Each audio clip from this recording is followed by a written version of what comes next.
Hello, Jimmy, we can't get you. If you can hear me, you can just react. I want to see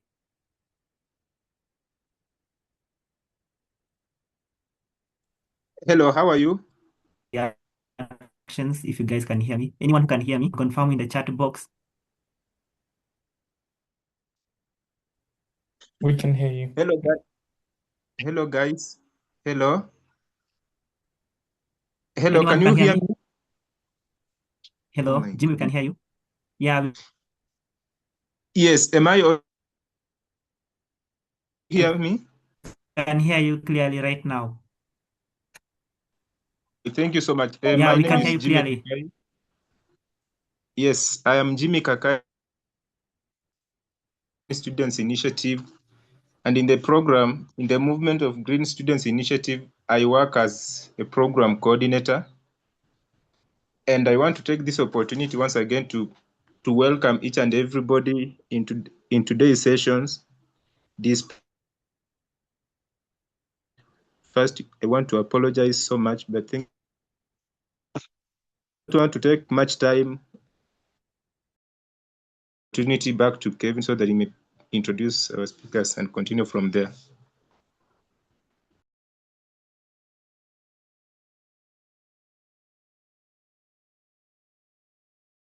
Just confirm by sending a reaction. I want to confirm.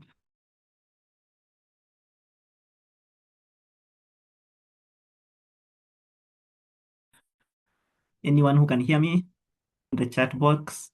We can hear you.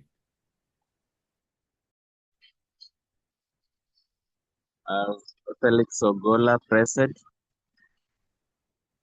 Yeah, thank you very much. Climate Senate 2026.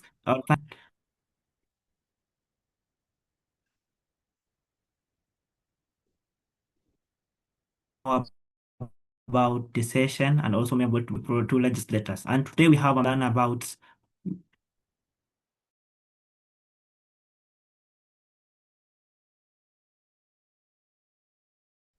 people who have been helping various developing countries to be able to negotiate during high-level conferences like COP30 and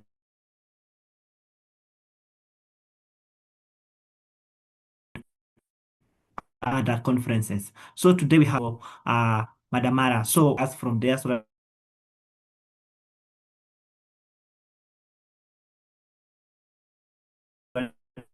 he can be able to introduce his team and also tell us if he can be able to continue from there. If you can hear me, Harrison. Yes, I can hear you. Thank you, Evans, for that introduction. So I will start sharing my screen in that case. And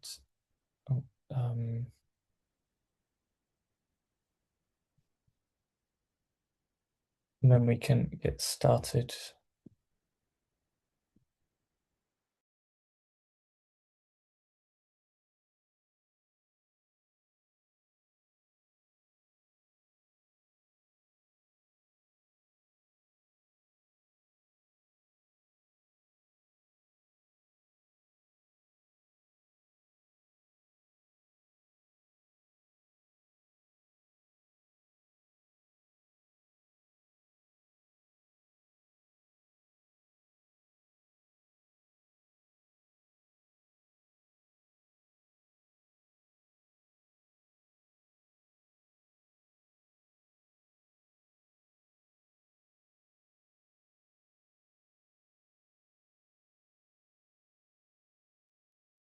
Sorry about that. My computer decided to close down. But so I will start sharing my screen now, just as I bring up the presentation.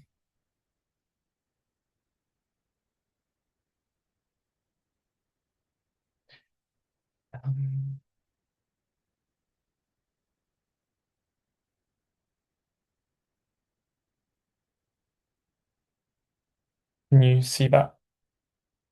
Yeah. Okay, fantastic. In that case, I will get started. And so I will be doing the start of this presentation, and then I'll be passing over to Mara to carry on, and we will be bouncing back and forth a little bit. So thank you everyone for joining. Thank you for taking the time to do this. I'm Harrison. I work for Legal Response International as a legal officer.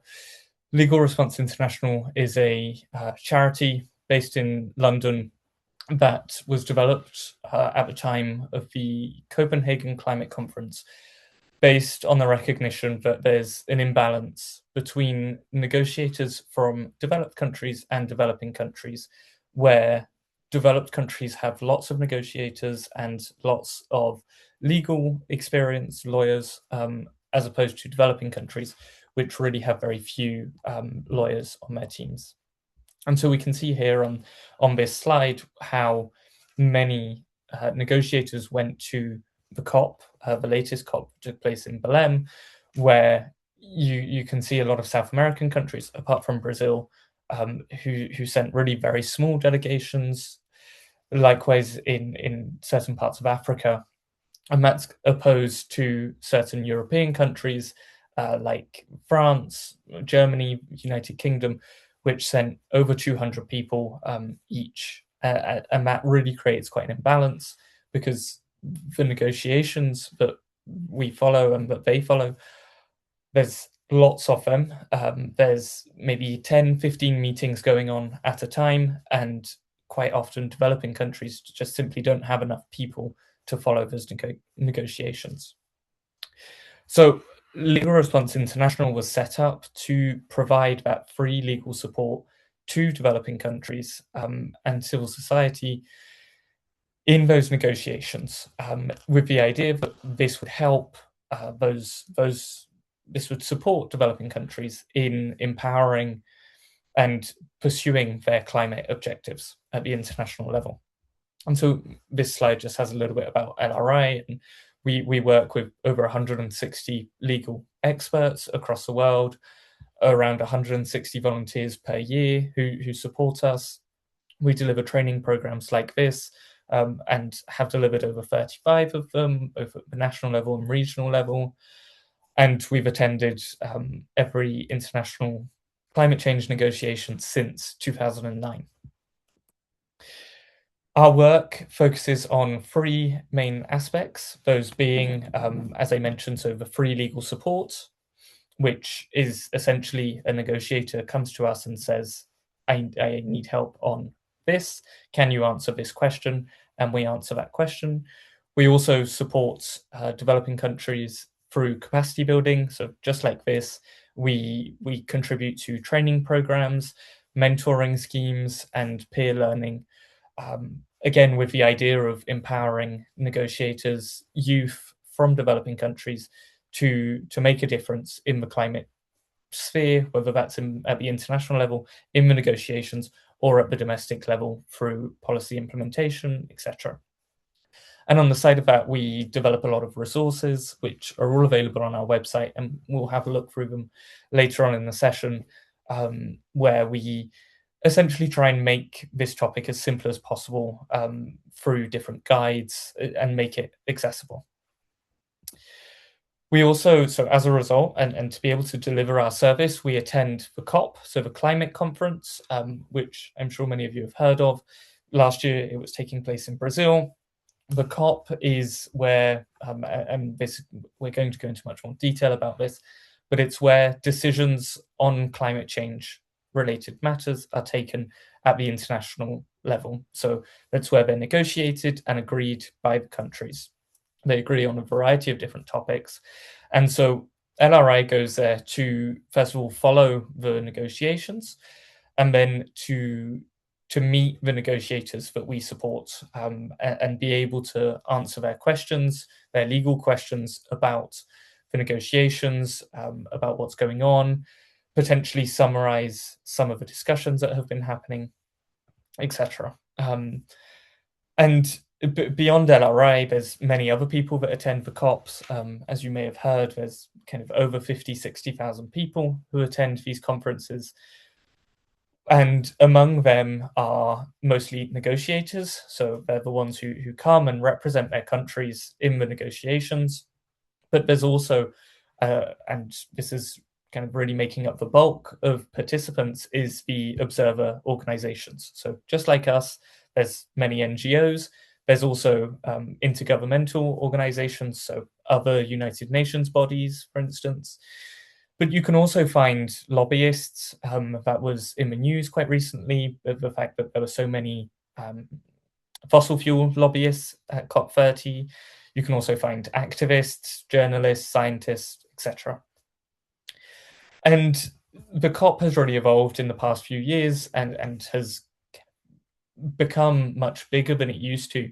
And we can see here on this slide how the attendance to the COP has increased quite massively, where originally in the first COPs, it was kind of a few thousand people maximum. It's recently reached at least 50,000 people in the past 4 COPs.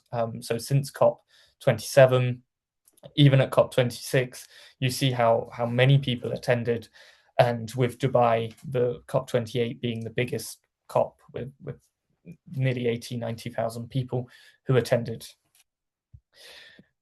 Now, this is really kind of a starter of the presentation, and what this module is about is law, and it's to support you in understanding why law is important, first of all.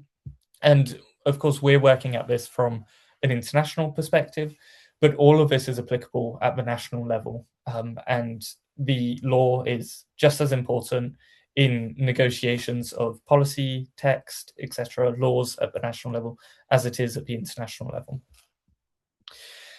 So treaties and decisions are legal texts. First of all, that's really the most important thing to remember of why law is important, is that we are effectively negotiating, or you would be negotiating, they are negotiating legal texts. And a well-drafted legal text is really important. And it's important because without having something that's well-drafted, you run the risk of, in a few years, people, new negotiators coming into the process and to approach it differently.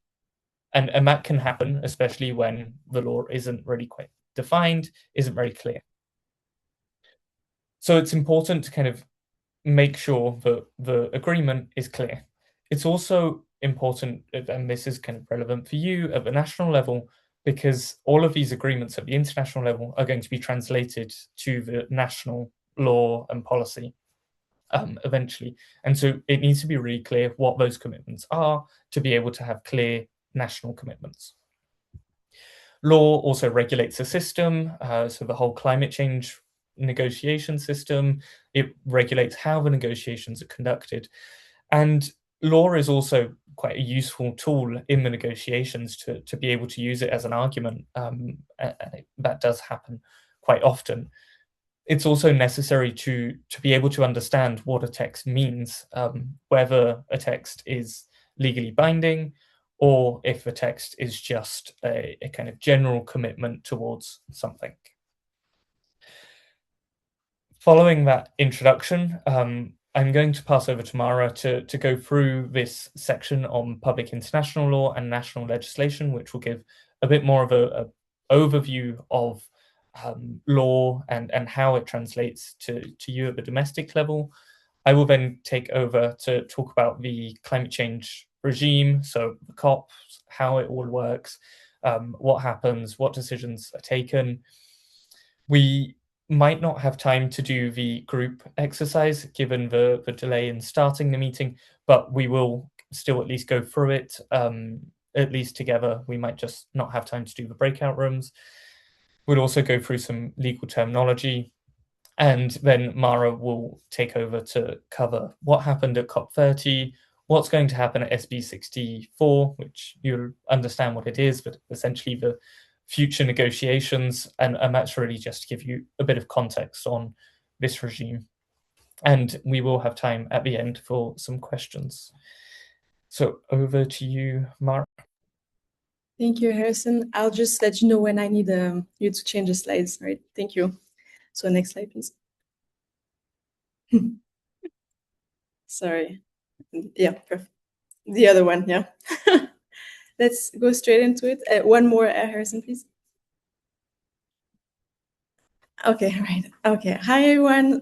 Thanks a lot for coming and for listening in on the Friday evening. So I will talk about public international law, right? Because before we delve into the climate change legal regime, I think it's important first that we understand what is public international law versus national law. So international law is a legal system that governs the relationships between countries or states. And it's very important to always remember that it's founded on the principle of state sovereignty. So that means that every state has exclusive power over its territory, also its resources, and then also its nationals, right? So it also then from this premise, since every state is sovereign, it puts them on an equal level. And so the respect of sovereignty then also promotes peaceful coexistence. And that's also enshrined in the UN Charter. So Article 2.1 talks about the organization itself of the UN, right? And that it's based on sovereign equality of its member states. So that's also very important because when future treaties are developed, like Harrison will mention the UNFCCC or the Paris Agreement, every state has one voice. Every state is the sovereign of its own resources, right? Of the fuel, or the fossil fuels, whatever, or so they get to decide what they put on the treaty and what they want to be bound to, right? So that's very important. Next slide, please. Thank you. So that leads us that because states are sovereign, they can voluntarily, it depends on them if they want to enter into negotiations and then ratify a treaty or a convention, right?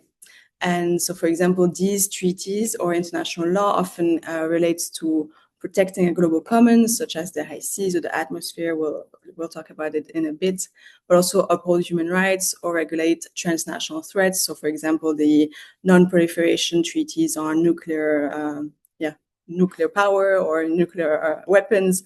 That's also international law and important to be there, right? And important as well is that the international order or international law is a rule-based order.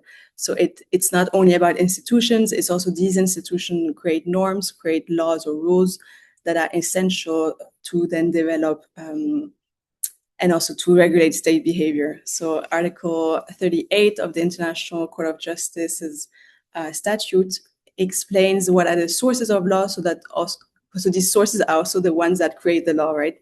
And these are the ones that the ICJ will look at when it interprets the law or settles the case. So these are international conventions or also treaties. They are the same. Then customary international law, or also the general principles of law and judicial decisions from the ICJ or other international body. Then we also have, so these are all considered as hard law, so they are legally binding, and so states must abide to them. Yes.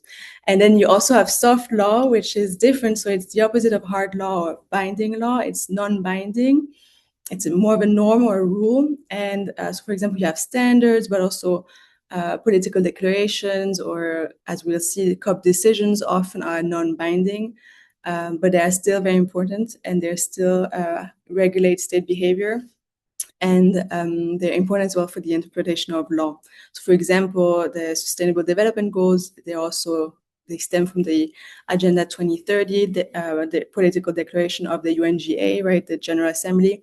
They're not law, they're not hard law, but it doesn't mean they're devoid of legal effect, right, or nature.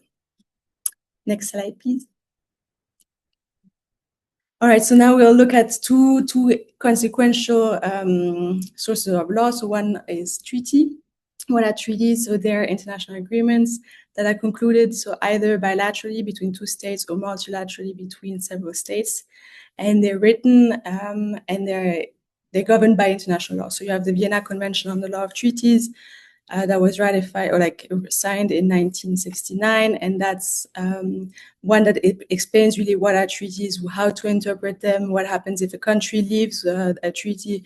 So that is very important also when you look at how to interpret different clauses with respect to also the context, right? So that you often should take into consideration soft law or the objectives of the treaty, right? And so a treaty creates legal obligations, and because states sovereign have once they have ratified the treaty, pacta sunt servanda, so that means they are obliged to follow or conform with the treaty's obligations in good faith, because they are bound by the treaty, and they have the say consent, right? They consented to be bound by the treaty, so they should follow it within good faith. And so because they're legally binding, they're also enforceable by courts, whether it be in national courts or international courts. So then, of course, it will depend on the type of state they are, but we'll see that in the next slide. But they are also wait, sorry, not yet. Yeah. I thought, no, not yet, sorry. Yes. Where are we? No, before, sorry. We said I said we will see it, but yeah. So they are the expression of the highest political will, right, of states. And importantly as well to know is that because states are bound by it, states are often very careful of what to include in a treaty and not to be, too hard bound, or not to have, for example, enforcement mechanisms that would bring them to court if they fail to abide by them. And they often use what's called constructive ambiguity. So that means, certain articles within a treaty will be a bit vague, so that when it comes to interpreting them, or if a court tries to say, they're not following it, or they have breached the treaty, then the state can say like, well, but it can be interpreted in different ways. We're not in the wrong. So that's why, like, often you will see this, and it's often, it's a balancing act between universal participation, right, of states versus hard binding provisions. So that's why I think Harrison will explain as well, like the Paris Agreement was universal, but also because there are like a mix of hard binding and less binding obligations. So yeah, thank you. Next slide, please.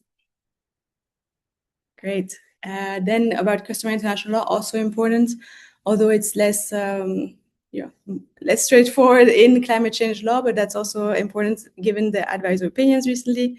So customary international law is when there's an established or there are established international practices, then it has two constitutive elements, right? Customary international law. One is opinio juris, means that there's the opinion of law, means that states believe the law to be legitimate, so that there is a law. And then the second one is state practice, and so this state practice must be widespread and representative and also consistent. And then once these two constitutive elements are there, it means that this custom is legally binding to all states. So there you don't have explicit state consent, but because it is considered a customary international law, it is considered legitimate, and that states are aware of it. So for example, like famous ones, the no harm principle, which is that states must ensure that activities that are happening on their soil does not cause significant harm to the environment of a neighboring state and of areas beyond national jurisdiction. So that's a very important one, and one also like in relation to environmental law and climate change law. And that's old one, so it dates back from like the 1800s. So that's why it's important to always think, international law is not in a vacuum. It evolved from, Roman times. So then you also have diplomatic immunity. So that's also a custom, right? That a diplomat in a foreign state can enjoy immunity. Also safe passage, if we talk about, a ship going through someone else's EEZ, economic exclusive zone, or humanitarian law. Thank you. Next slide. All right, then how is all this public international law translated into national level? So first, regarding treaties, they need to be ratified, right? Because just signing a treaty does not mean they're yet law. So ratification is really a formal act of state consent, and often, so that's then the next step. It requires constitutional process. So then it depends if the state or the legal system is dualist or monist. So dualist means that in a state that is dualist, that international and national law are two different things, so two separate legal orders, and that states must explicitly adopt a treaty through parliamentary approval, for example. So the United States, they need the Congress to formally adopt a treaty. So, for example, the UNCLOS, the United Nations Convention on the Law of the Sea, has not been passed through Congress, so it's still not ratified by the US. On the contrary, monarch states, for them, once a treaty has been ratified, it's part of the legal framework of the country. And so it's incorporated into the corpus of national law. So that means, for example, France, there, once a treaty is ratified, it has the same legal standing as the constitution. So it's quite high up. And so, yeah, so those are the two different ways in which how national law incorporates international law. Thank you. Next slide. And then do we need a public international law, right? Since it's quite different, or yeah, it takes some time until it is at the national level. So the tragedy of the common was explained by Harden, because he was comparing, so if you have a pasture and every farmer puts their sheep on the pasture and is unregulated, right? So sheep multiply, and then they use the resources, right? They graze, and nobody takes care of the field. What happens then? Just the field and it goes barren. The sheep also, then they don't have enough food anymore. So it's a vicious circle, right? And he compared that to the global commons. So these are shared resources or areas that fall outside of the jurisdiction of a single nation. So that means the high seas, the atmosphere, Antarctica, outer space. And the problem is, if it's unregulated, then actors are just going to misbehave and act according to their own self-interest. So, for example, the high seas, we've seen that with overfishing, atmosphere, obviously, with global warming and emissions. Outer space, Elon Musk and all his satellites, like nobody regulates that, right? And Antarctica, same with overfishing. So that's why international law is needed, because we need some sort of cooperation, right? Or like states to come together and negotiate and talk about how to solve the problem. Next slide, please. And then, yes, so we can see that the atmosphere is a global commons, and that climate change is what is called a wicked problem. So that was explained by Rittel and Weber. And wicked problems are public policy problems that are difficult to solve. And why? It's because first, they're difficult to define. They have many interdependencies. Then the solutions often also lead to unforeseeable consequences. It's unstable, so it constantly evolves. So also the solutions have to change. There's no clear solution. It's also socially complex, as we'll see with issues like the just transition. It's cross boundaries, so it's not only involving one state or multiple. It's really global. Also, it requires a change of behavior, which is even more difficult to regulate. And then it shows chronic policy failure. So really, it shows the biggest issues. And then, as we know, with climate change, because of a historical and current cumulative emissions, like leading to warming of the planet. So there's a lot of moving parts. And so that's why cooperation is important. And it started with the atmosphere being recognized as a common concern of humankind by the UN resolution. And that's sort of slowly how then it led to the IPCC to the UNFCCC, and Harrison will discuss more about this. Thank you. Oh, wait, I have more. Sorry. Yes, so that Harrison will talk more about this. And then recent development that I think are important as well for you to know and to be aware are the advisory opinions on the obligation of states in respect to climate change. So it started with the International Tribunal on the Law of the Sea, ITLOS. That was in 2024. Then the Inter-American Court of Human Rights in May last year, the International Court of Justice in July last year, and now also the African Court on Human and People's Rights has an advisory opinion pending. So now they're going to receive, I think, written submissions. And so these, for those that have been rendered, right, or delivered, these advisory opinions have shown a clear signal that the IPCC and the science that is available is considered the best available science, so that should be followed, and that the primary goal should still remain 1.5 degrees Celsius. It also showed that the COP and CMA, so Harrison will talk about this, these decisions have legal effect and can be used to interpret obligations. So what is being discussed is important. It also shows that the discretion of states on the content of the nationally determined contribution is not unlimited, so they have to abide by certain rules. It also linked the human rights regime to climate change. So there's really a number of themes that were discussed, and obviously that there are obligations both in treaty law and customary international law that states must cooperate and have due diligence towards their activities that could affect climate change and the marine environment. And we have explainers on our website that can help you understand it. And now next slide, please. And then interestingly as well, when we look back at the national level, climate change litigation is also very important and has been on the rise the last 10 years.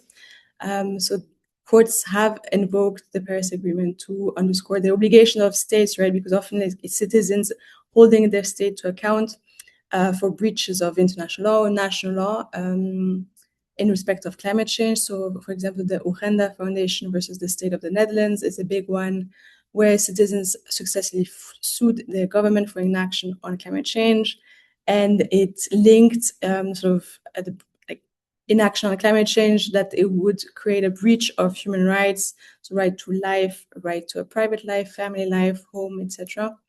And then also the Ashgar Legari case versus Pakistan. That's now a while back, I think 10 years, but that was also very important with the failure to carry out national climate change policy. So that was also like there was a policy, but it still didn't change the country's behavior. And that led to the establishment of a climate change commission in Pakistan. So you have more and more of these cases right now that are also take into account adaptation and loss and damage. So it becomes more and more fine-tuned and very interesting also to follow. Thank you. I think that was my last slide. Yes. Thanks, Harrison. Thank you, Mara. I will now take you through the climate change regime. So based on Mara's introduction to international law and how that translates at the national level, we're now going to look a bit closer at that in the context of the climate change regime. So the climate change regime is composed of three main treaties. We've got the UNFCCC, the Kyoto Protocol, and the Paris Agreement. And these all come under this logo, as you can see here, this kind of part of the United Nations, which is United Nations climate change.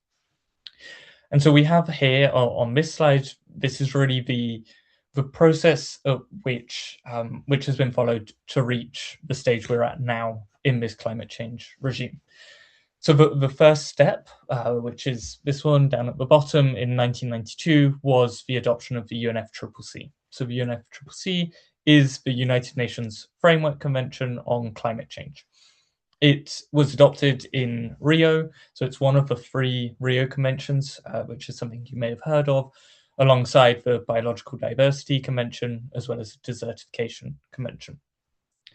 It sets a really general objective, which is to achieve essentially the stabilization of greenhouse gas concentrations in the atmosphere at a level that would prevent dangerous anthropogenic interference with the climate system. So essentially, the objective is just to stabilize the amount of greenhouse gas in the atmosphere, and it does this by, as I said, quite a general commitment. It includes some bodies, it sets up some bodies, and sets out some really kind of initial commitments. But it was always intended as a framework. It's in the name, United Nations Framework Convention, and so it needed fleshing out. And that intervened quite quickly, only 5 years later, in 1997, with the Kyoto Protocol. Now, the Kyoto Protocol it takes an approach that is top down, and Mara was mentioning this kind of indirectly about how in international law there's always this balance between making a treaty as universally ratified as possible, as universally adopted as possible, but at the same time making sure it has some teeth, some compliance mechanisms, ensuring that its commitments are followed. And there's always that kind of balancing act. And the Kyoto Protocol was intended to be quite a strong commitment, quite a strong treaty in that it was top down, meaning that there were legally binding emission objectives and limits for a certain set of countries, so developed countries, from Annex 1 countries, who essentially had a limit to how much emissions they could make every year.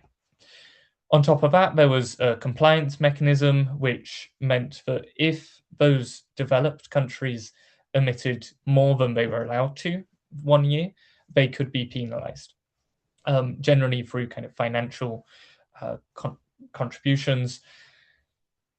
The issue with the Kyoto Protocol is that it was top down, and it meant that this kind of balancing act in a way was kind of missed, because some major emitters were simply decided not to ratify the agreement, such as the US. We also saw that when the compliance mechanism actually came into play against Canada, who'd emitted too much 1 year, Canada decided to withdraw from the agreement.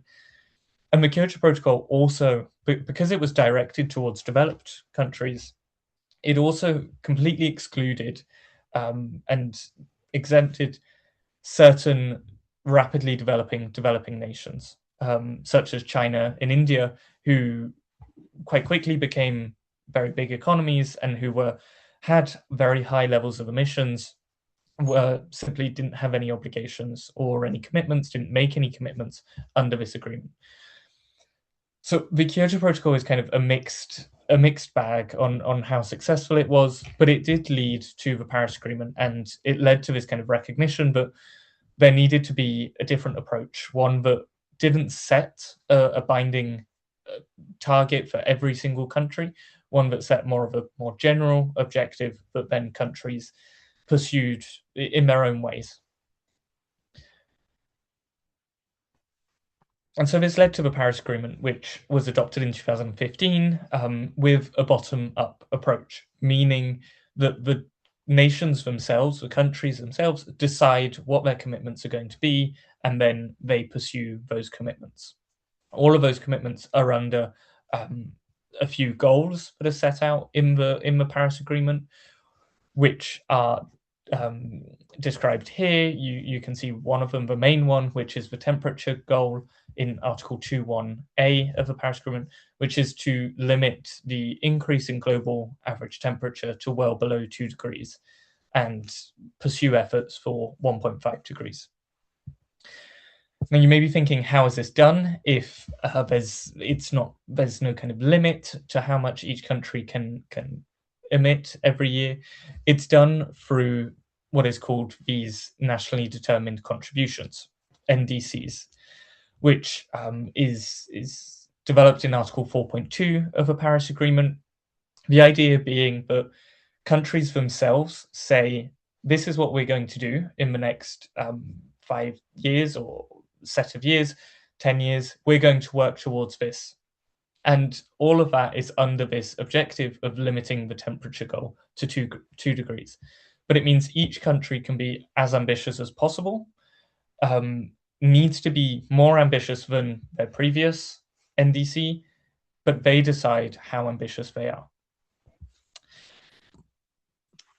The Paris Agreement also, I mentioned on the first slide that the Paris Agreement established 3 goals, the first one being the temperature goal that we've just seen in Article 4, the second one being this global goal on adaptation in Article 7.1, the idea being that there are certain limits to the amount of I'll start from the beginning. There's two main fields in the climate change treaties, being mitigation and adaptation.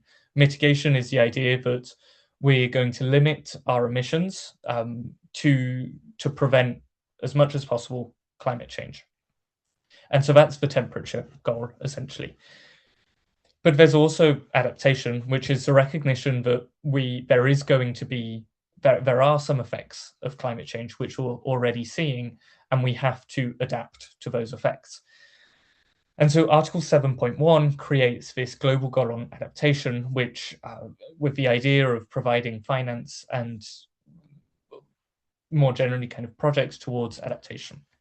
And then the final goal is the financial goal, which is mostly in Article 9.1. Article 2.1 also discusses it, but it establishes an obligation on developed countries to provide climate finance to developing countries,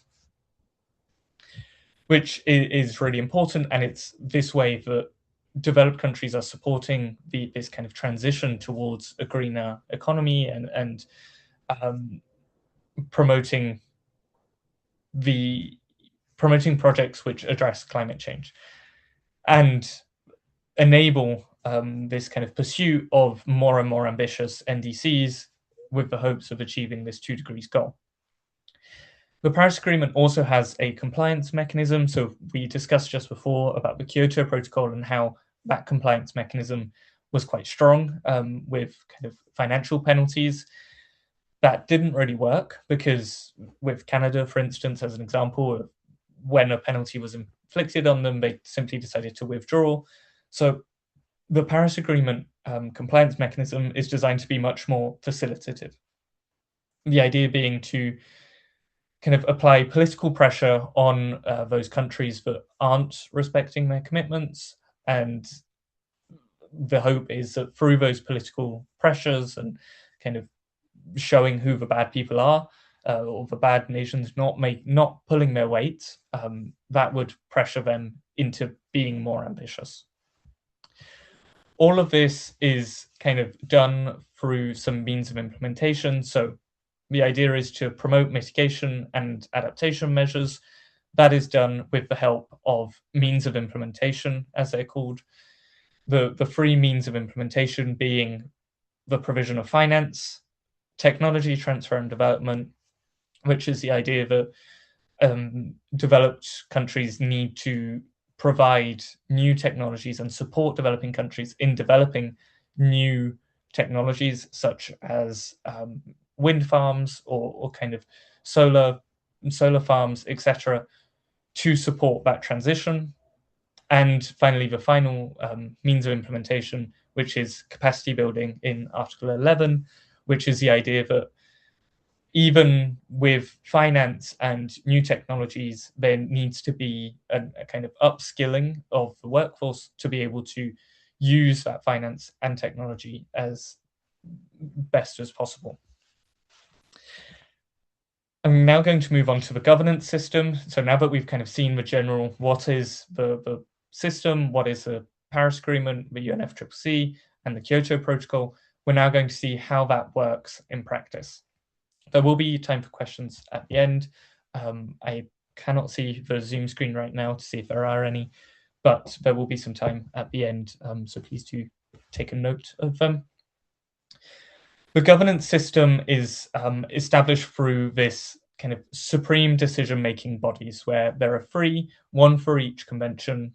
We have the CMA, which is the supreme decision-making body for the Paris Agreement, the COP, which is the decision-making body for the UNFCCC, and the CMP, which is the decision-making body for the Kyoto Protocol.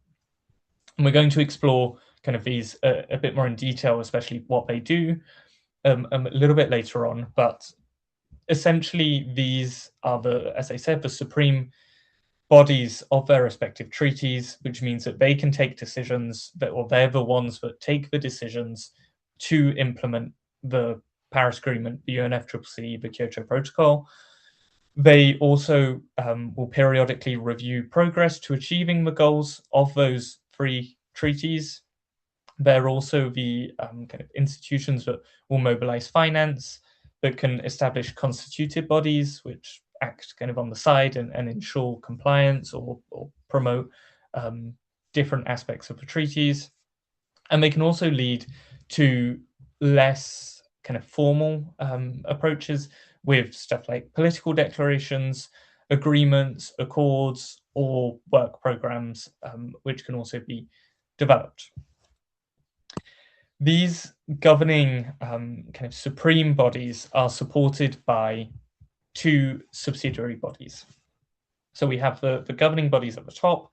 They're supported by subsidiary bodies. We have two, the first one being the SUBSTA, so the subsidiary body for scientific and technological advice. The idea of the SUBSTA is to provide advice on scientific matters, technology matters, that all relate to the Paris Agreement and the Convention. It addresses issues such as impacts, vulnerability, research and observation, technology transfer and development, as well as guidelines for reporting, for instance.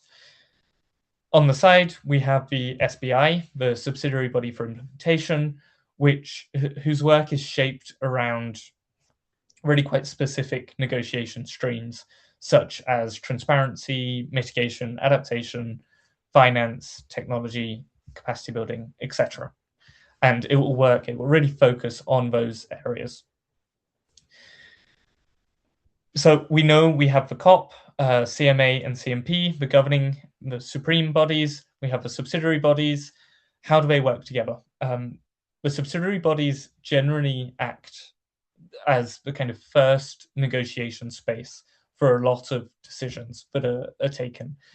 So the subsidiary bodies will conduct those negotiations and do a lot of technical work, but they cannot adopt a decision. All they can do is forward a decision, a draft decision, to the COP, the CMA, the CMP, and it is then the COP, CMA, or CMP which will have the power to adopt that decision. Those governing bodies will also generally take a more kind of political approach to negotiations, quite a high-level approach. And as a result, there's a lot of technical work that needs to be done. The subsidiary bodies their meetings, negotiation meetings take place twice a year, once in June and once in November during the COP. It takes place kind of in the first week of the COP, and then they forward their draft decisions to the COP for the second week. I think that is everything I needed to say about the subsidiary bodies. I have a couple of pictures of those subsidiary body negotiations. Just on this left picture, we have the opening plenary of the subsidiary bodies. In the middle, we have, I think it was a negotiation session where they were celebrating a negotiator's birthday, but it's a very nice location. The Bonn meetings is very kind of spacious, lots of lights, natural lights.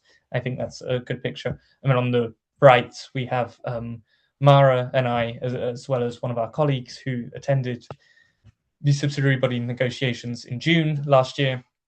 I think this photo was taken around midnight when we were waiting for the closing plenary to take place, and which is something that happens quite often, where there are delays in negotiations for various reasons, and we were waiting to see when it was to be finished, essentially.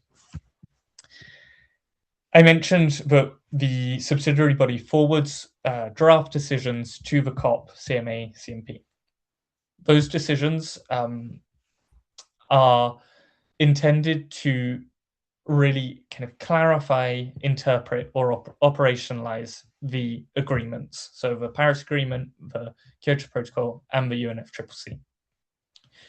The idea is that COP decisions are negotiated, as I've mentioned.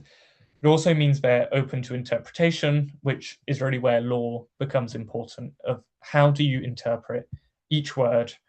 How does each word make a difference? The COP decisions are not technically legally binding obligations, not in the same way that the treaties are, but they are authoritative guidance that will kind of operationalize and interpret those agreements. And as Mara mentioned, at the national level, these could be kind of taken into account, as was referred to by the ICJ in their advisory opinion. And at the bottom of this slide here, you've just kind of got a little bit of a, it's not necessarily in order, but it shows how a decision is made. You have the negotiations where negotiators come up with a draft text and some ideas. The co-facilitators write that first draft with the support of the Secretariat, which is not going to have time to explore, but the whole climate change regime is supported by a Secretariat, a United Nations Secretariat, and they're the ones who do a lot of the kind of technical behind-the-scenes work of finding a way to write in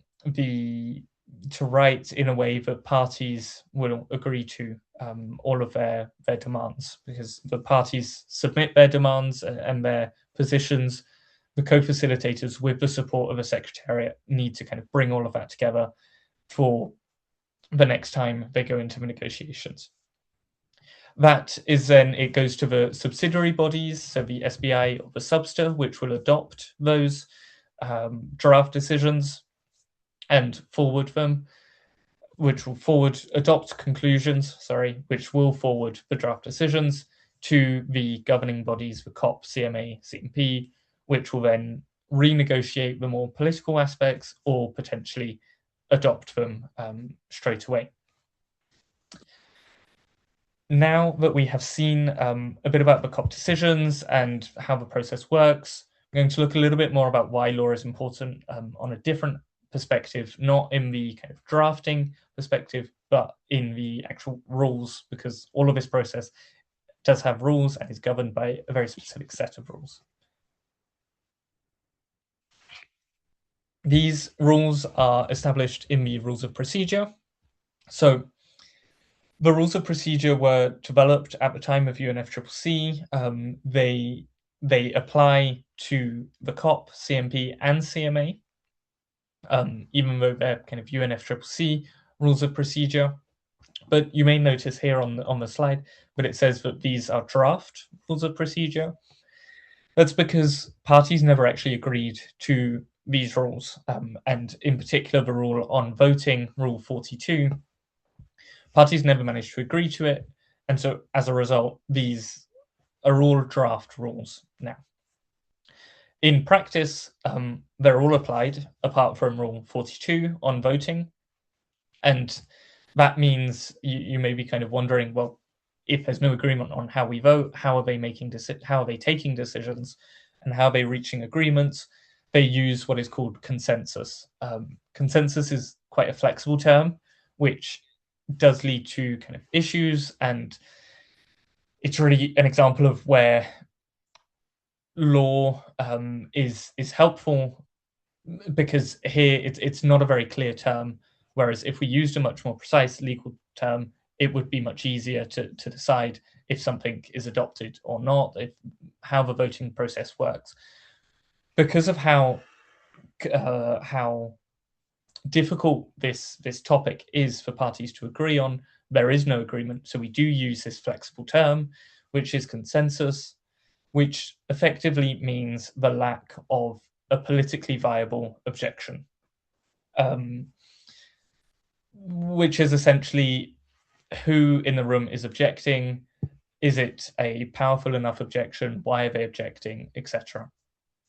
And these rules also kind of beyond just for voting, they also regulate the whole process realistically, but the agenda, how parties agree on what they're going to talk about during the sessions, also regulates the date, and the organization of the sessions, the role of the presidency in those sessions, how observers can participate, as well as some procedural aspects of that.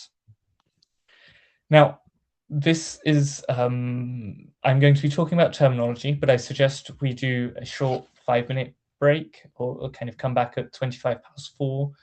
We've been talking for about an hour, and it's quite intense. There's a lot of stuff taking. So just a couple of minutes and we'll pick back up at 4:25.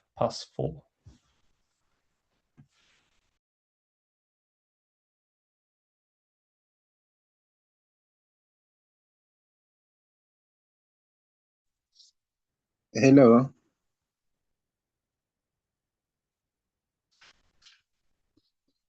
Hello, guys. Are you there? Hi, Jimmy. Yes. Yes, here, bro. Yes. Okay. Thank you. Thank you so much for that powerful insights. I know the senators inside here are learning a lot. And yes, I just want to encourage them. If you have any question, any reaction, feel free to drop them into the chat box. Yes, as we continue with our break, and exactly at 7:25, we shall continue. Thank you. Thank you. Let's continue engaging.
Yes, guys, thank you. Thank you so much for staying around, even for joining the meeting as we prepare to come back.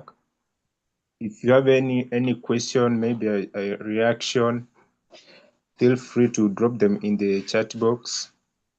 Give our presenters their flowers. And yes, stay around. The meeting has not ended. It's going to end at exactly 8 p.m. So we still have 35 minutes to go. Yes, continue reacting, continue engaging with one another in the chat box, even as I welcome Mr. Harrison to continue from there. Yes, I think you can go now. Yes.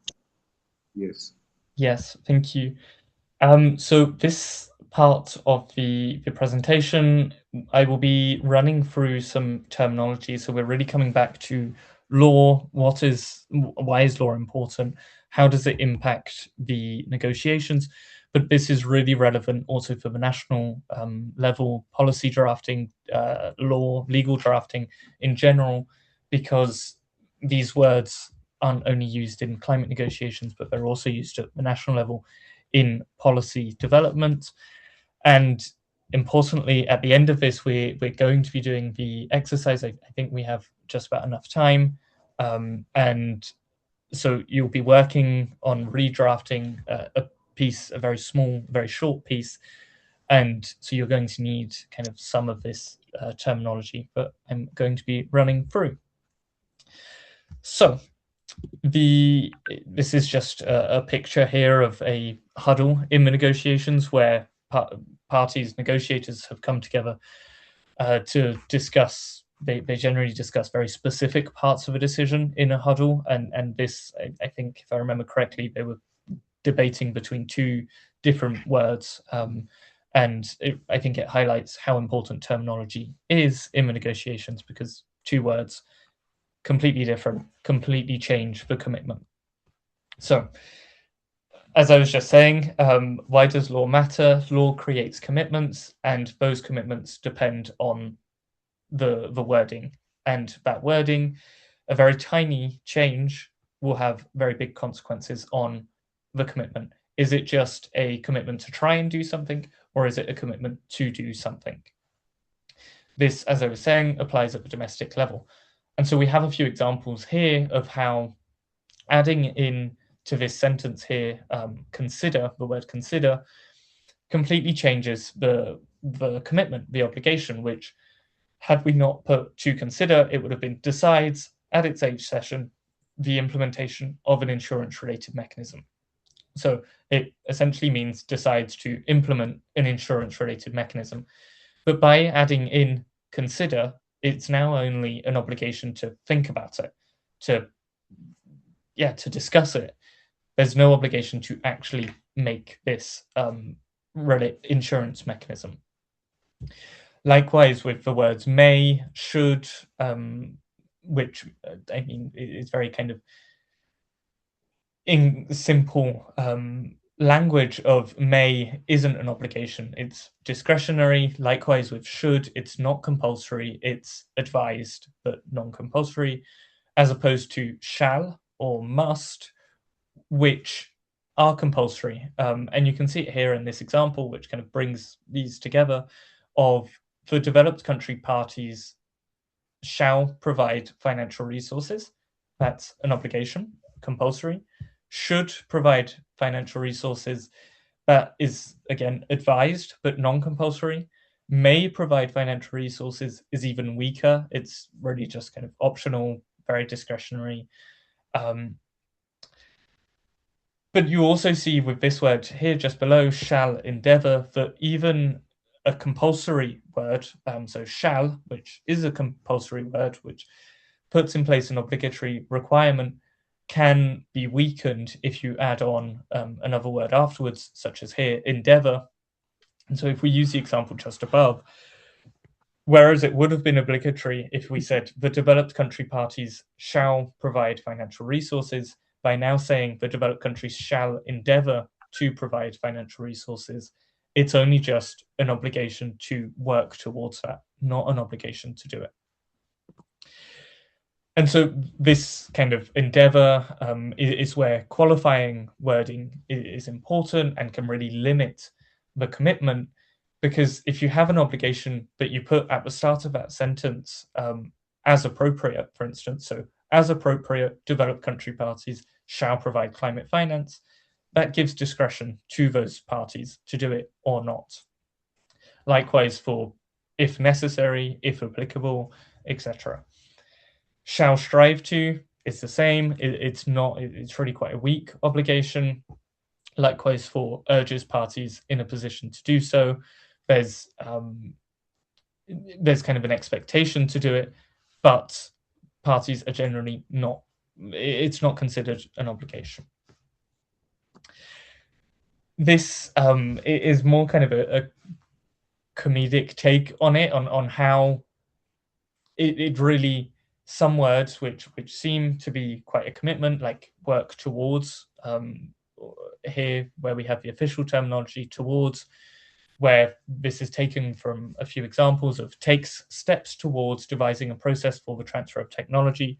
that might sound like quite a commitment.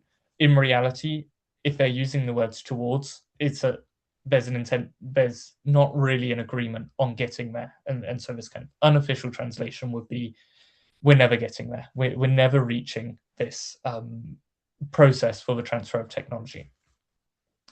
Likewise, for where sufficient information is available, this really just means this depends on if more studies are made at some point.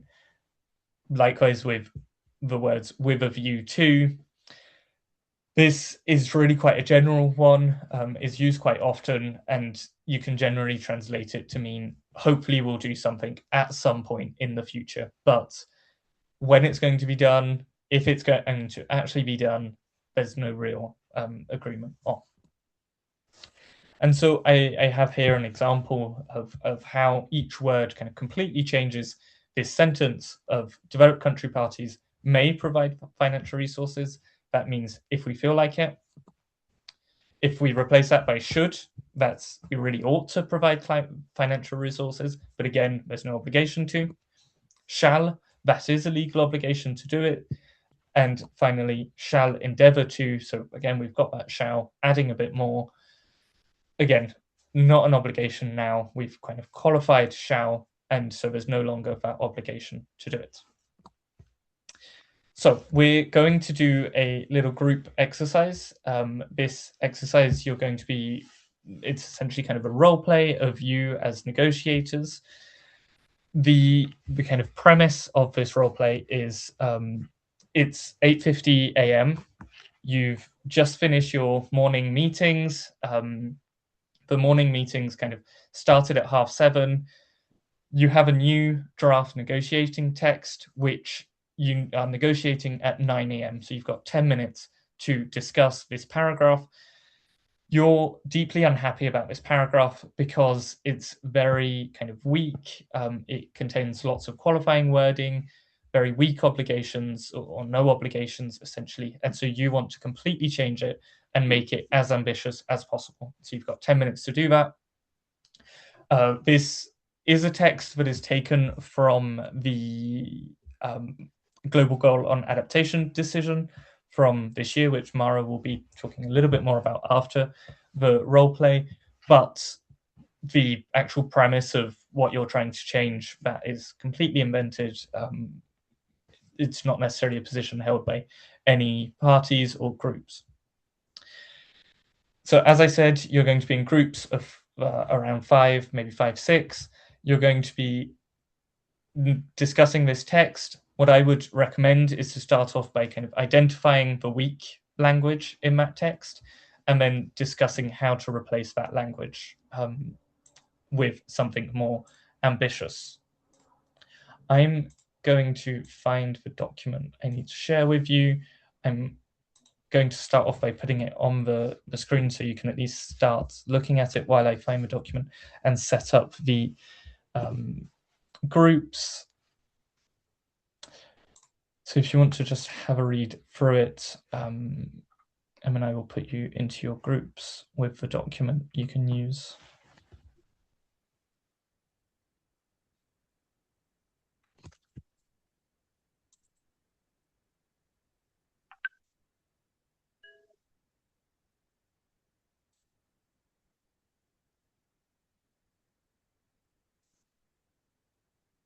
Okay, I've just sent the document in the chat.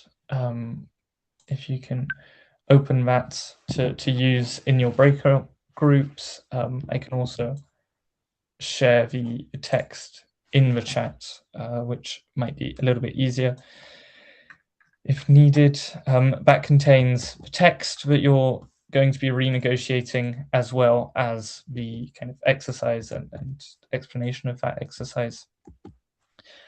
If I can't actually send it in the chat.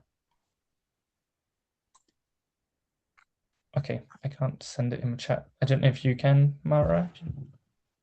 It's not letting me.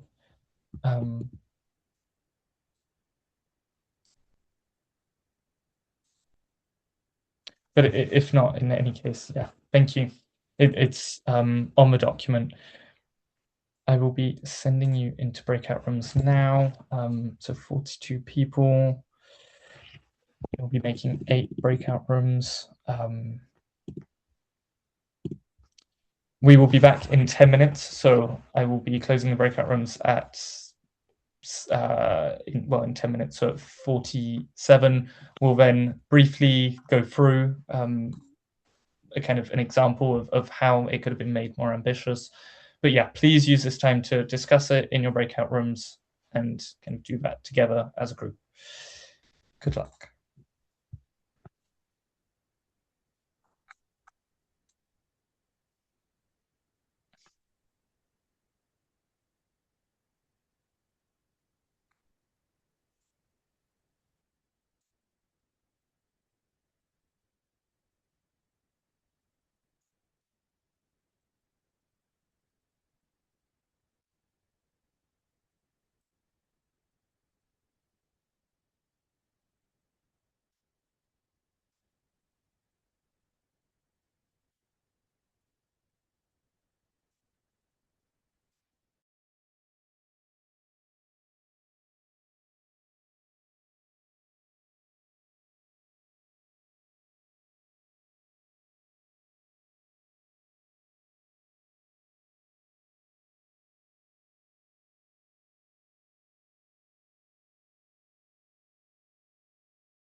Harrison?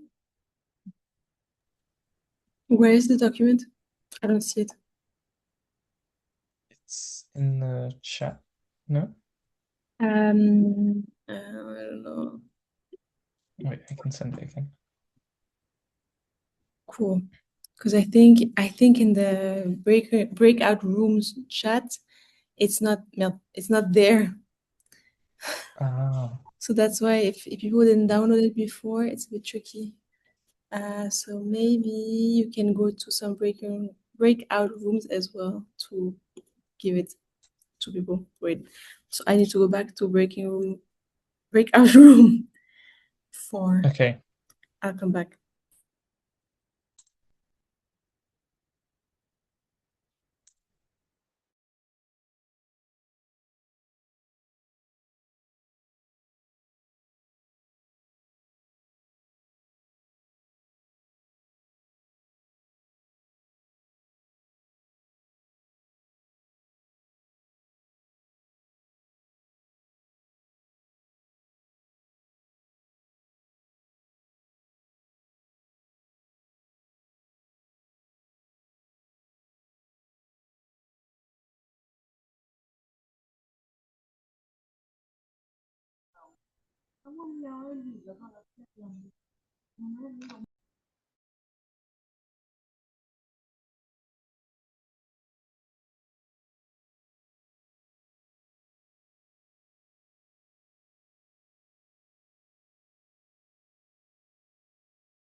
Okay,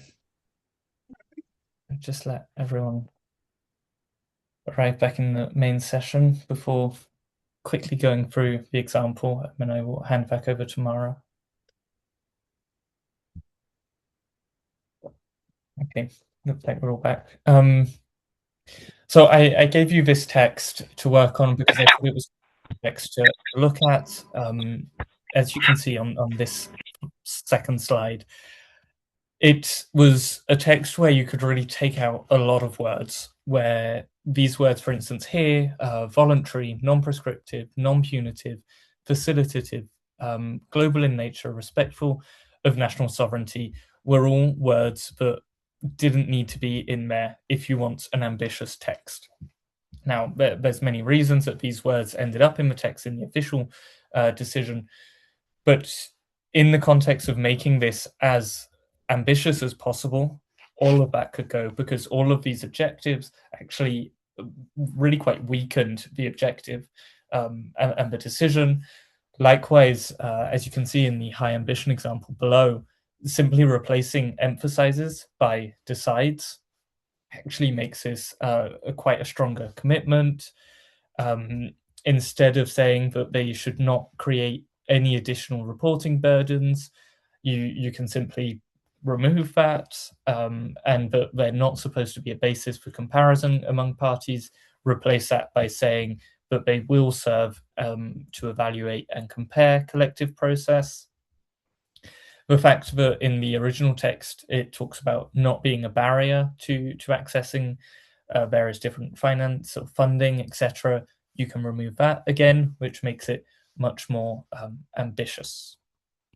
So I hope that was helpful. I know it was very short and it didn't need for very long in the breakout rooms, but I hope it gave you a bit of an idea of how drafting works and how law is important in that drafting. I will now hand back over to Mara to run us through what happened at COP and what is going to happen in the future negotiations. Thank you. And I think I would also like to flag that LRI has a terminology guide. I think that can be found online, and that also explains each word and each verb, what it means and what it entails. So to conclude, we'll go through quickly the main COP30 outcomes and sort of what they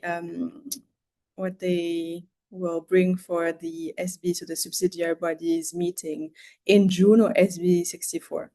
So next slide, please. I'll try to go fast. So yeah, you can always ask questions or look online. This is also quite the complex part because it's all about the different negotiation streams, but I think it's also good for you all to get acquainted with them if you're not already. So that's the list of the major negotiation streams. So they're every year at each session. So COP, SBs, etc. mitigation. They discuss the mitigation work program. Mitigation means, reducing emissions. So that's always, of course, a tricky one and always contentious of, who reduces or by how much, or like should they put quantities, etc. So that's always an issue, but always interesting to follow. Adaptation. So this year, in the next slide, I will discuss the GGI, so the Global Goal on Adaptation. And then the finance is also an important one, right? As Harrison mentioned, who gives the finance to who, right? So like developed states have an obligation under the agreement to provide finance to developing states. And last year, or like 2 years ago now, at the COP in Baku, COP29, the new collective quantified goal, so on finance, was adopted. That was also a big moment, right? And that's still being developed, as in how and who will provide, or it towards that goal. Then transparency with the biennial transparency reports. That's always important as well. And the first ones were submitted, I think, last year. And that's where states sort of say how they have implemented the laws and policies towards achieving the SDGs. And then we also have the indigenous peoples and local communities. So that's a platform that is one of the constituted bodies, as well as Harrison mentioned, or like treaty bodies, sorry, that meet often and develop new policies. Agriculture, just transition, etc. So yeah, I'll move on to the big takeaway. Sorry, who's talking? Hello. Do you want to say something to me? Yes. Sorry for interrupting you. Even as you continue, I just want to urge the senators that I've pasted a link for the attendance form. So you may feel free to fill in your attendance form as you continue to present. Thank you. Great, thank you. Yes, so the link is on the chat, everyone. And yeah, I'll briefly, so we have, a few minutes for the questions and answers. So adaptation, big one this year, or like last year at the COP in November, they adopted the GGA, so Global Goal on Adaptation, which is provided for under Article 7.1 of the Paris Agreement, but it's never been, quantified or explained more over what is that goal. So that's why the states developed indicators, which were first, thousands and down to 100 indicators. And now in Belém, they agreed on 59 indicators. So those are, for example, the amount to which, states have included, I don't know, like a disaster response measure or something, like very technical things, right? But so 59 of them. And but so the adoption of which was quite controversial, because the presidency and secretariat had only released the new, the latest draft right before the closing plenary, and with only 59 indicators, so cutting almost in half the indicators that were discussed during the negotiations at the COP. So parties were not all happy and did not. Some parties objected about these indicators or about the adoption of these decisions, and so the compromise was sort of that this will be further continued and refined at the SB 64. So like this year in June, countries will look at this again. Although the decision has been adopted, they will sort of like maybe, add new indicators. I don't know. So that's up to interpretation again, how the law will be interpreted, or how they will continue to work on this issue at the SB in June. Thank you. Next slide, please. And another issue that was also at the forefront at the COP was the Just Transition. Just Transition work program is also under a negotiation stream on Just Transition.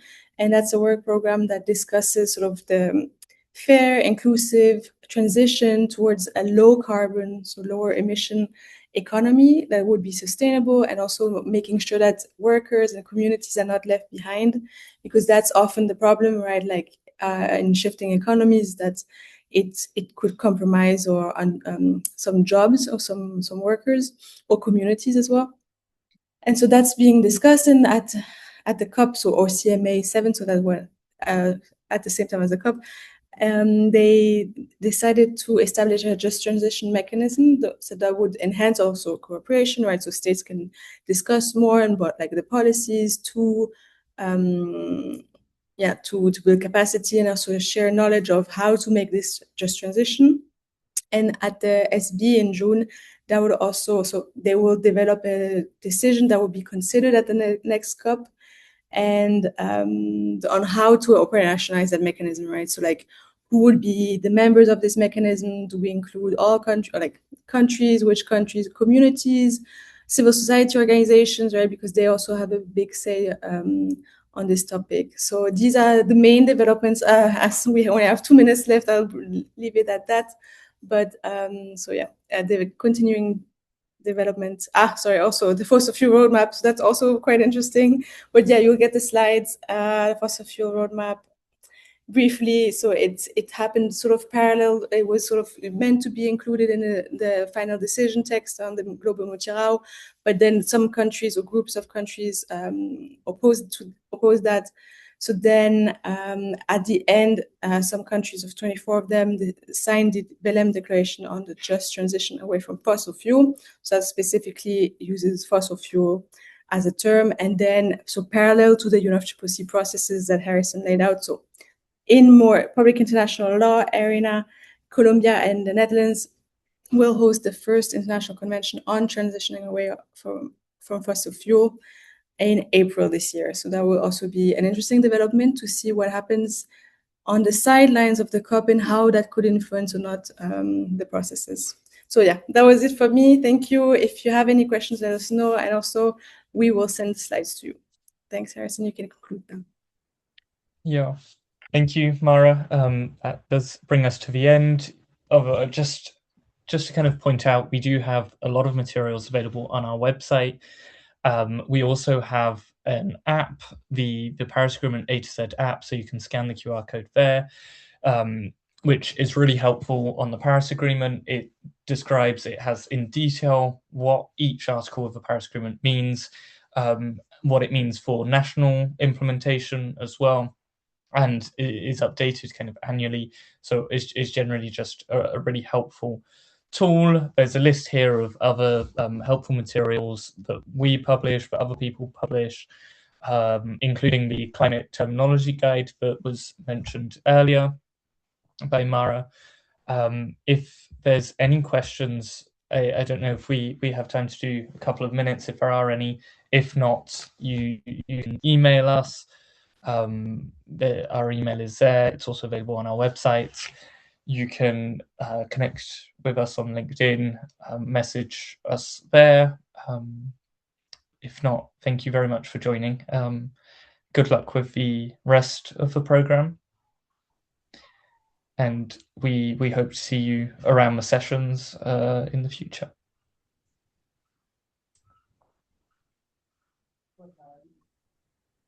Hello, everyone. Hello, Mohammed.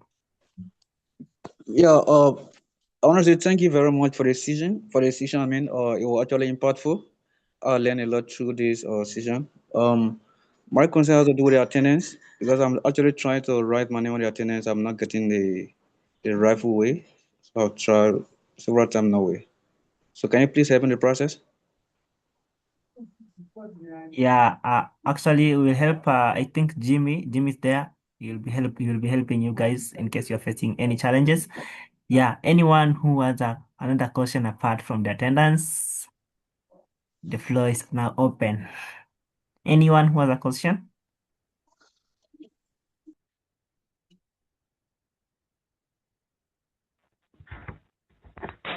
Yes, Boniface. Yes. My question is, are we going to share it in the WhatsApp platform, or to continue the work, or the work have already finished here? And then the other question too is that how can this international law will help this national law to the local one to make a policy about this the waste management and the forest policy that we have, most especially in West Africa, that people are deteriorating the forest and more of deforestation is taking place. But people, they don't have the guide how to cut down the tree and replace with the other ones. When to plant, how to plant, where to plant, the community to plant. Please, that is my question. Thank you. Yeah, I think I'll give a chance to Mara or Harrison to answer the question. I don't know who will take the question. Thank you. I'm not sure I got the first question. Harrison, did you? No, I didn't. Yeah, the first question is basically directed to us. He is asking about WhatsApp platform. So on the WhatsApp platform, I think we'll reshare again after we're doing a follow-up email. We'll attach the WhatsApp platform so that you can be able to join. And then so that's what we'll do. And then the next question, guys, Mara and Harrison. Yes. So I think it really from the question I understood is that how can national and then local policies and laws take into consideration these deforestation issues, right? I think that really depends on the country and also the legal system there, because it usually works like a pyramid, right? There's a constitution, and then further down is like the laws, and then the municipalities and communities have policies that should all be consistent with each other. So yeah, I think that that's really dependent on the country, whether it's also monist or dualist. How does it take into consideration international law and implemented it? If also the country has a climate change framework law, right? So that would be a first step, because that would enforce provisions of the Paris Agreement, and then whether it's how it engages with the UNFCCC and its treaty bodies. But Harrison, if you want to add something, go for it. I'll just add that at the international level, especially in the UNFCCC, there is discussions on deforestation, and there have been pretty much from start, with notably the Red Plus kind of program of discussions, which is all about how deforestation is impacting different countries, how it's impacting and creating emissions, which is obviously what the primary goal of the treaties is to limit the amount of emissions. So there are discussions at the international level. As Mara mentioned, how much they influence the national level really depends on each country and how their system kind of works in that pyramid.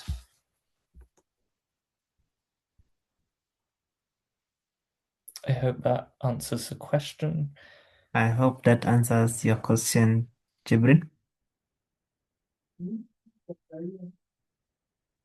Jibril, if you can hear me, can confirm. The question that because we here in Nigeria, we are suffering about the deforestation, and people at the local level, you see some of the species of the tree that have been cutting down 40, 30 years ago that you can raise. For instance, I want to mention the botanical name, the Anastasia lycopus and the Pachyablis bursa.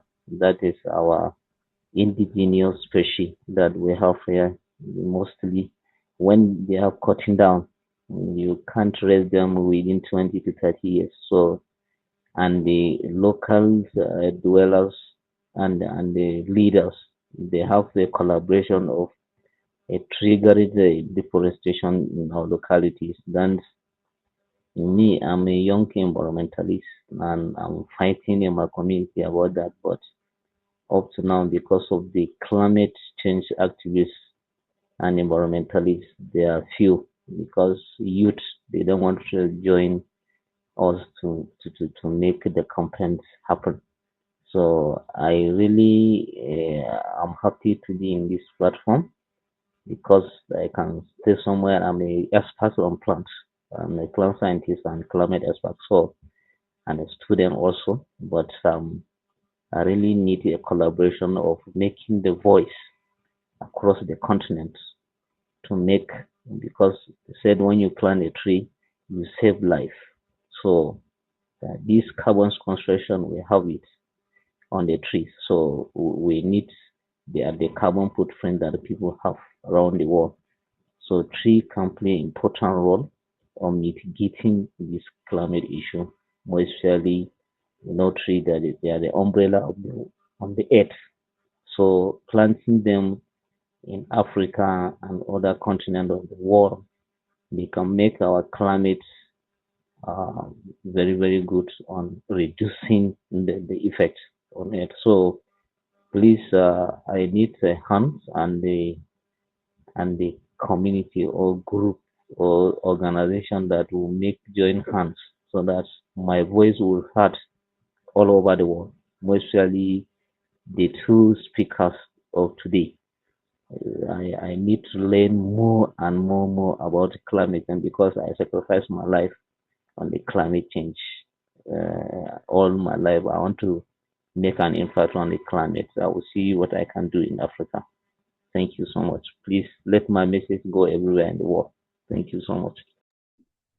Thank you, Jibril, very much. No, and we completely concur, and we think it's very important, especially to make the link right with the trees and how much they bring to the climate system, or by absorbing carbon. And I think for this, it could be also interesting for you to look at Article 6 mechanism, because that also sort of puts a price on carbon, on sort of protecting trees, and carbon sinks, what they're called. So I think that could be also interesting, and I think these are where the developments are at. And also, I think you could also look at the sort of twin conventions, like the Convention on Biological Diversity, but also the UNCCD, the Convention on to Combat Desertification, right? Because they also talk about, preserving trees, maintaining trees, just for like the ecosystem, protection of the biome, of the moisture, etc., right? So that not to desertificate, not to change the environment.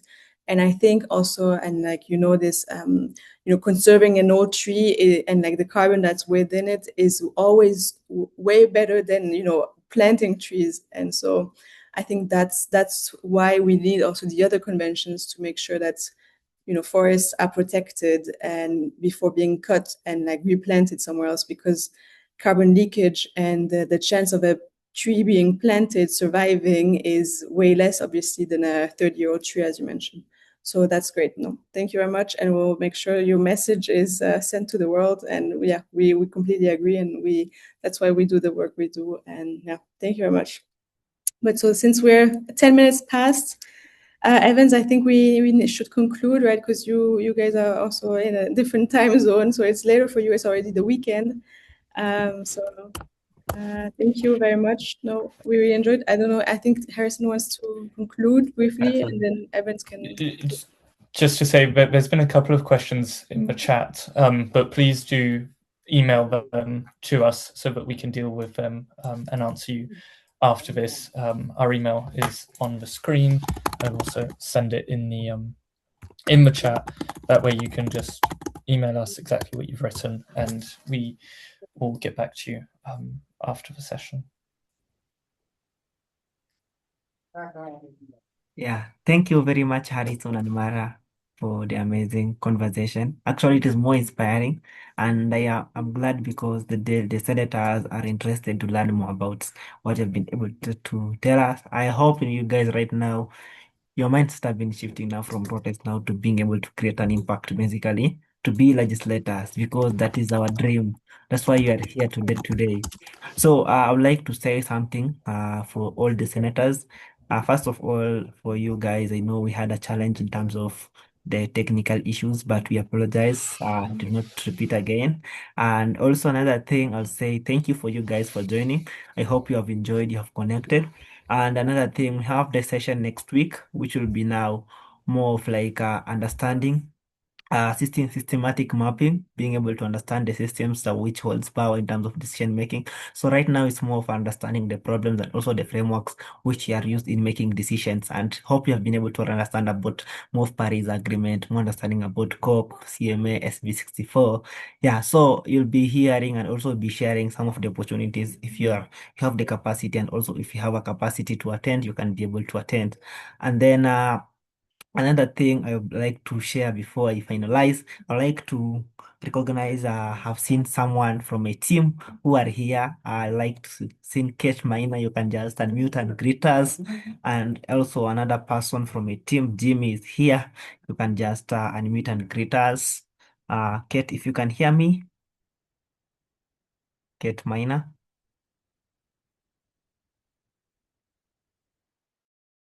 Kate.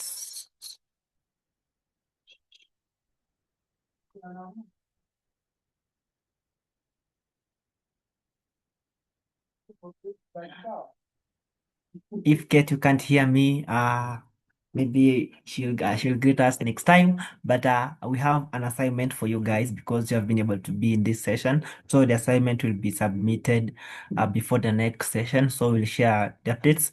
The assignment is basically being able to identify a problem in where you're staying or your areas of influence. I understand most of you, some of you are students, some of you are community leaders. So the first thing is to identify the problem, then develop a constituency profile. Is like a small problem statement which will help you will guide you as we grow, because the first thing is identifying a problem. If identifying the problem now, will be guiding you on how you can be able to grow until you develop a very good proposal, or we call it a climate bill for you, so that you can be able to present to various people who are in your areas of influence. So that's what the next step for you guys, and see you in the next session.